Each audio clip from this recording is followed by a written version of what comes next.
In this video, I like to demonstrate a probability experiment where I have a bag containing red and blue toy blocks.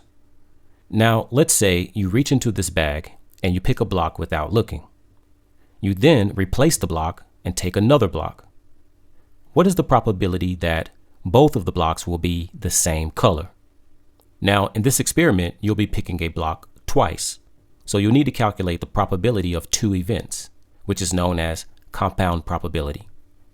Now, if compound probability is something you're not familiar with yet, I recommend that you watch my video on probability of independent events or dependent events.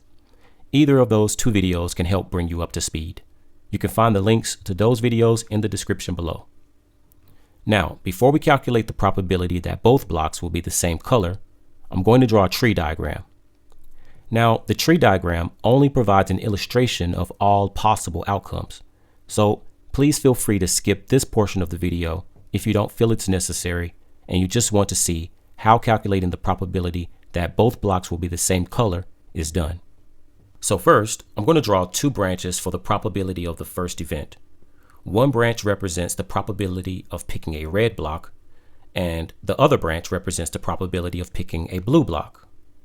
And along the sides of the branches, I'm going to write a fraction for the different probabilities. And as you can see, there are a total of 9 toy blocks. So I'm going to write that as the denominator for both probabilities. And out of the 9 blocks, 5 are red and 4 are blue. So now that I've illustrated the chances of picking a red or a blue block in the first event, I'm going to illustrate the probabilities for the second event. Now, if you picked a red block in the first event, how does this affect the probability of picking a red or a blue block in the second event?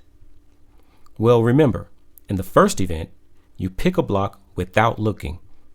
And after you pick the block, you then replace it before taking another block. Now, this means if you picked a red block in the first event and you replaced it, that the total number of possible outcomes remains the same in the second event. And this means that these events are independent, which means what happens in the second event is not affected by what happened in the first event. So, since nothing has changed, there are still 9 blocks in the bag, 5 red and 4 blue. So, now that I've drawn branches illustrating the different probabilities if you first pick a red block, I will now draw branches showing the probabilities if you first pick a blue block.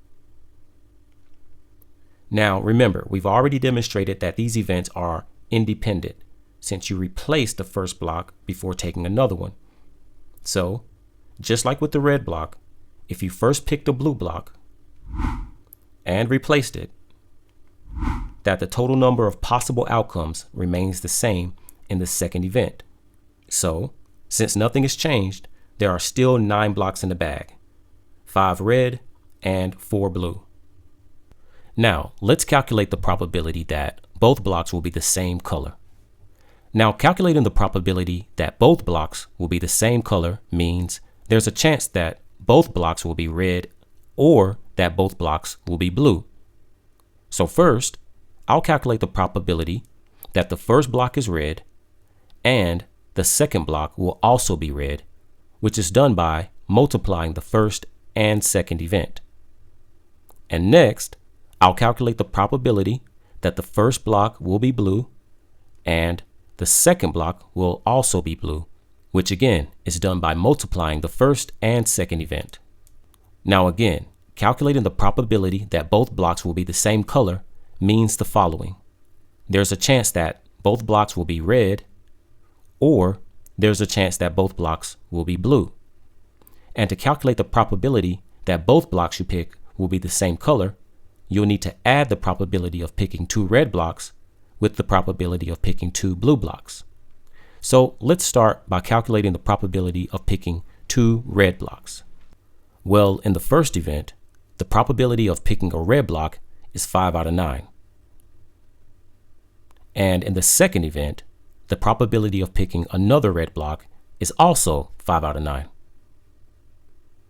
And 5 out of 9 multiplied by 5 out of 9 equals 25 out of 81, or 30.86%, which is the probability of picking a red block, replacing it, and then picking another red block. And next, let's calculate the probability of picking 2 blue blocks. Well, in the first event, the probability of picking a blue block is 4 out of 9. And in the second event, the probability of picking another blue block is also 4 out of 9. And 4 out of 9 multiplied by 4 out of 9 equals 16 out of 81, or 19.53%, which is the probability of picking a blue block, replacing it, and then picking another blue block. And last, I'll need to add the probability of picking 2 red blocks with the probability of picking 2 blue blocks. And remember, the probability of picking 2 red blocks is 25 out of 81, or 30.86%. Now, probability can be represented as a fraction, a percent, or a decimal, so it doesn't matter which form you decide to add together. In this example, I'm going to add the fractions. So that's 25 out of 81 plus the probability of picking 2 blue blocks, which is 16 out of 81. And 25 out of 81 plus 16 out of 81 equals 41 out of 81, or 50.6%, which is the probability that both blocks will be the same color. If you like this video, please subscribe to Mr. McLean Math. And also, be sure to click all so that you get notifications when new math videos are uploaded. Thank you for watching.